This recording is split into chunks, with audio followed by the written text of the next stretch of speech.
CBSE Board, Class 11, History, Chapter 4, Part 21. Audio by Renee Matthew. So people were allowed to migrate to other places from Japan because of the growing population. There was a lot of shift which took place initially to the island of Hokkaido. Then the government said that you can migrate to Hawaii and Brazil, and also to the growing colonial empire of Japan. So Japan was emerging as a major colonial empire.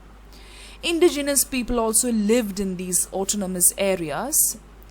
There was a lot of shift which took place to towns as industry developed. Towns were growing. By 1925, 21% of the population lived in cities, and by 1935, this figure had increased to 32%, 22.5 million. So that was the kind of increase, 21 to 32%. Industrial workers in Japan. The number of people who were engaged with manufacturing was very high. It increased from 700,000 in 1870 to 4 million in 1913. So much of increase was there because lot of people were connected with manufacturing, with merchandise and all these things. And most of them worked in units. Units means less than 5 people were employed in units, using neither machinery nor electric power. People used to do it just by themselves without using electric power or machinery, but less than 5 people in a unit.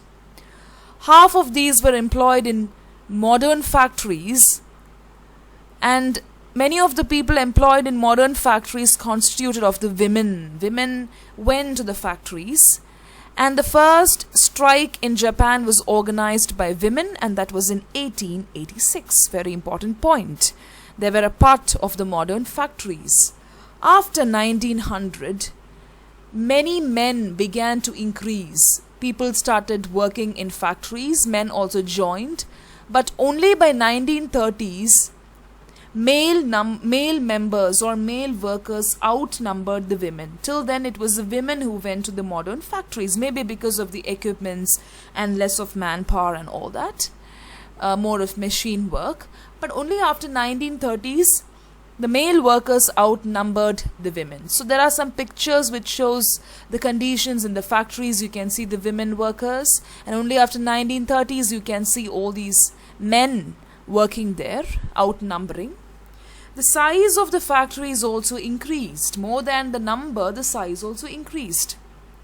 There were factories which employed more than 100 workers and over 1,000 in 1909. It actually jumped to 2,000 by 1920, and finally it reached 4,000 by 1930s, and by 1940, can you imagine the number? 550,000 workshops were there, and it employed less than 5 employees in one unit, because lot of factory machines were coming up, so they did not require much manpower. This of course sustained the family-centered ideology. Nationalism was growing up. Everybody was actually bonded to the nation. I told you about the reason also in the previous audios. It was sustained by a very strong patriarchal system where men was ruling, men was the dominating person in the family. It was family centered, and under the emperor, of course, patriarchal system was there, who was like a family patriarch. So Japan was like a family where the head of the family was a man, that is the emperor. Do you know who this person on the screen is? Okay, before that, there was a lot of unregulated growth in the industry. Many industries sprung up, many factories came up, many people started taking work. They started working in the factories, and there was a lot of demand for natural resources, especially like timber, and that led to eventual environmental destruction, because when they start exhausting timber, it will lead to environmental destruction. The person on the screen is none other than Tanaka Shozo. He was the first elected of the first House of Representatives from the layman. He represented the layman. he launched the first agitation, that is the first protest against industrial pollution. Because of all these factories, it is very common, it is very obvious that you will have all this pollution from the industries in 1897, and many villagers, almost 800 villagers, took part in a mass protest. It forced the government to take action because so many industries sprung up. It was a great threat to the people living in these places. Aggressive nationalism. So, too much of anything is not good for anybody. So, nationalism is good, but when you have aggressive forms of nationalism, I don't know whether it is going to do any good. The Meiji Constitution was based on restricted franchise and created a diet. The Japanese used this German word diet for parliament because of the influence of German legal ideas. So they got all these ideas from German. Germans were very strict with their administration, too strict. They restricted a lot of things. They did not give enough right and enough freedom to the people, not like now, with limited powers. So the leaders brought about imperial restoration. They continued.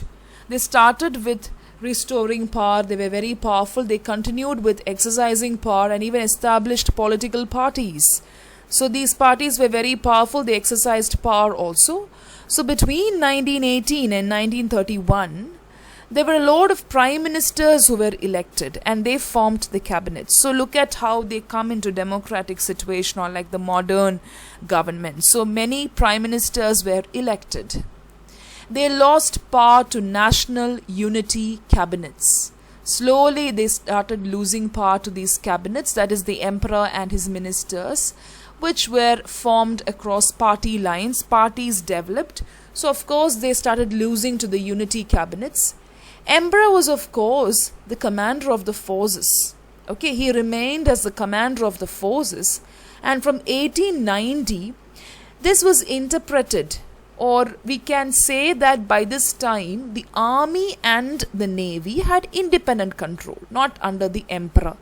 Earlier we saw that military and bureaucracy came under the emperor. Of course he was the commander of the forces, but army and navy had independent control. So in 1899 the prime minister ordered that only serving generals and admirals could become ministers. People who served the generals and admirals, only these people could become the minister. So now by this time they had elected a prime minister, and of course he had some power also. So this strengthened the military group. Together with the expansion of the Japan's colonial empire, military was becoming very stronger. People started to get a fear of how this military was going to expand. Japan's military was very strong. It was connected with a kind of fear that the Japanese were at the mercy of the Western powers. Like they had a lot of contact with the Western people. Though they were not subjugated directly by the Western people, they were at the mercy of these Western powers. So that was a kind of fear for all the other places. They said they have some connection with the Western power, and that is why they are untouched. So nobody dared to touch the Japanese. Of course, this fear was used to silence opposition to military expansion and to higher taxes to fund the armed forces. So this kind of force was used to curb opposition to military expansion. People could not even resist or refute to the expansion of military, and whenever they levied higher taxes, they had to say a yes, they had to give their consent, and also they had to fund the armed forces also, because people thought that they had a direct link with the Western forces, and partially it was correct. Now we need to look at these two terms, westernization and tradition. Lot of generations which came up as Japanese intellectuals had different perspectives on the relationship of Japan with other countries, because you can see that education was progressing, people had different ideas altogether. So lot of people gave importance to education, to expanding military, to expanding many things in the place. So the relation of Japan with other countries was discussed, especially by the successive people, the successive generation. For some, USA and Western European countries were highly civilized. For some people, they thought that USA and the Westerners, they were completely civilized. And Japanese, they really aspired for it. They wanted to be like the Westerners. They started aping them. And we already know that there was a fear which was very famous where it said that Japanese had a direct link to the Westerners. So to them, USA and Western European countries were at the highest point of civilization and they wanted to be like them. Fukuzawa Yukishi, he was a leading Meiji intellectual, a very scholar kind of person. He expressed this particular point that USA and Westerners were highly civilized by saying that Japan must expel Asia. What did he mean by this term? He meant that Japan must shed its Asian characteristics. You should not have any more of Asia in you, and you should become a part of the West. So completely you have to become like the Westerners and just leave out the Asian characteristics. Just leave out the culture and tradition. But China was not like that. They gave a lot of importance to their own culture and tradition. And initially you can see that when they set up their schools and all that, they had a mixture of Japanese culture also. Do you remember that point?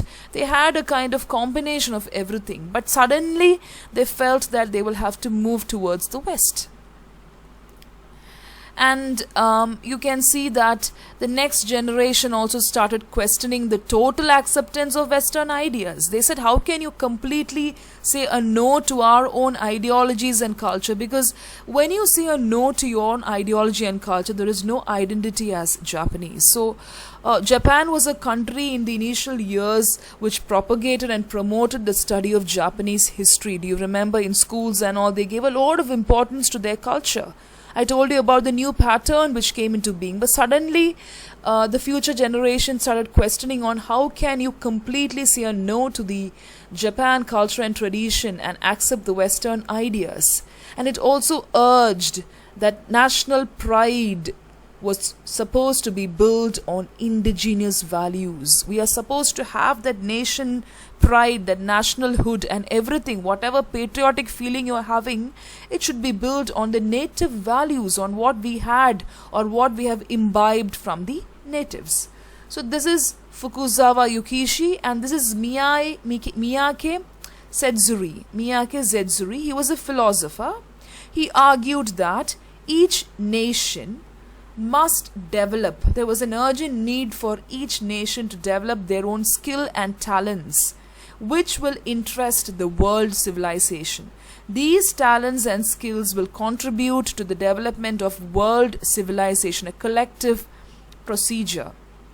That is like you have to devote yourself to your country and also to devote to the world. Not only have a national attraction to your own country, but when you have a national attraction to your country, when you serve your country, definitely they'll contribute to the world civilization. So like that we have to develop a humanitarian or a very standard civilization for the entire mankind.